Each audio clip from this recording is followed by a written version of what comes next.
شلونكم يا حلوين؟ إن شاء الله الكل يكون بألف صحة وعافية. وصفتنا لهذا اليوم وصفة سهلة سريعة، وأنا منزلتها بالقناة بتقريبا مرتين إلى 3 مرات، وهاي يمكن الطريقة الرابعة. كلهن راح أترك روابطهن بصندوق الوصف حتى تطلعون عليهن، والطريقة اللي تعجبكم أكثر اتبعوها. المقادير هنا أنا عندي كيلوين من الطحين. المقادير اللي راح اكتبها بصندوق الوصف هي لكيلو واحد من الطحين، حتى اللي يريد يسوي كمية أقل تكون الطريقة بالنسبة له كلش سهلة. هنا النوعين من الطحين صراحة ما لقيت من هذا الطحين الفاخر الكويتي اللي أستخدمه دائما سواء بالمعجنات أو بالحلويات، فاستخدمت هذا الثاني. أي طحين هو ما يهم، المهم تكون نوعيته ممتازة.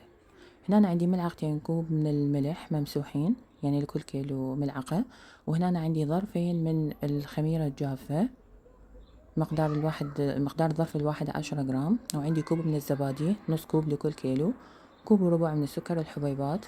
ملعقتين مليانين طعام هيل مطحون، ينطي نكهة وطعم كلش طيب. أحب ريحته لما المعجنات تيجي تفحفح ريحة الهيل. عندي ظرفين من الفانيلا وهذا اختياري. وعندي ظرف واحد من البيكنج باودر اللي هنا راح يعني ينطي للعجينة قوام شلون نوع المحسن. عندي حليب دافي. الحليب الدافي تزيد كميته وتنقص حسب النوع العجين، حسب نوع الطحين عفوا، وش قد يحتاج سوائل، ونقدر نعوض عنه بالمي. هنا أنا عندي المادة الدهنية راح استخدمها فقط الزبدة، والزبدة هنا مقدارها 750 جرام.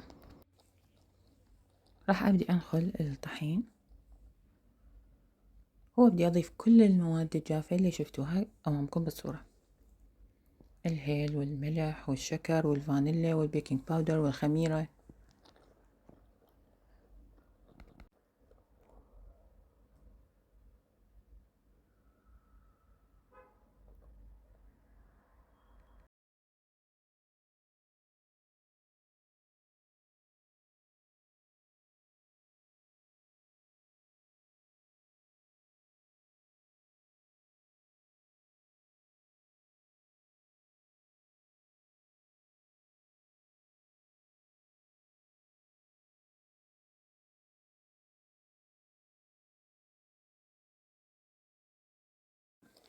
هسه راح اخذ الزبدة اذوبها بالمايكرو لمدة دقيقة واحدة فقط. انا اريد بس اذوبها وادفيها، مو اخليها تغلي ويفصل الحليب مالتها عن الدهن اللي موجود بالزبدة.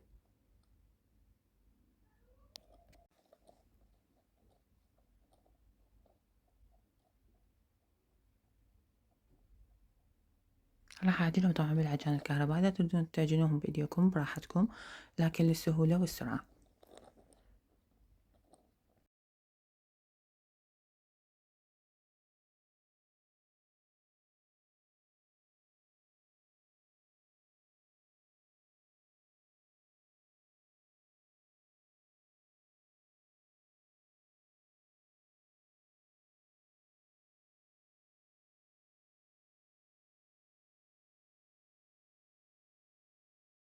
هسه راح اضيف الزبادي. اللي ما يحب الزبادي يقدر يضيف بيضتين، بيضة واحدة لكل كيلو من الطحين، لكن الزبادي ينطيه قوام روعة. وراح ابدي اضيف المادة السائلة اللي هي قلت لكم اما حليب دافي او مي دافي.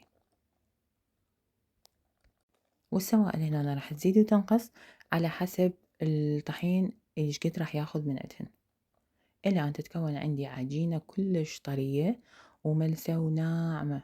وش قد ما انعجنت زيادة كل ما كانت أطرى أكثر، وتفاعل الجلوتين الموجود بالطحين، وتكون عندي خفيفية كلش هشة وتجنن. راح أظل أعجن بيهم. كل هذا أني عجنت على درجة كلش قليلة على البطيء. بعد ما أضيف سوائل واكتفيت أنه أريد أشوف قوام العجينة، أبدي أعلي الدرجة على أعلى شي وأشوف القوام مالته.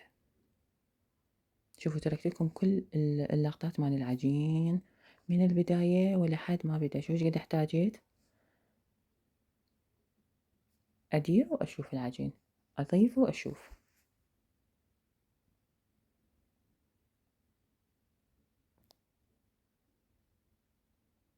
هذا قوامها،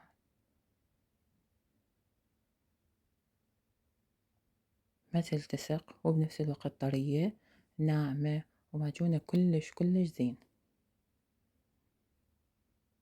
راح اتركها تتخمر تقريبا نص ساعة إلى 3/4 ساعة، وهنا الحشوة انتو تتحكمون بيها، اما تحشوها او تخلوها سادة. اني سويت قسم سادة وقسم بالحلقوم.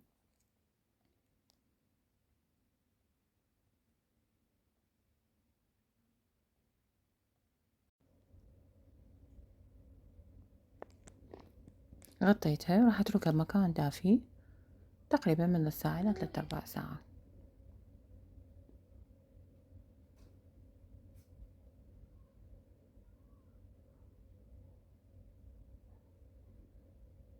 وين هنا بعد ما تخمرت راح ابدي اشتغل بيها.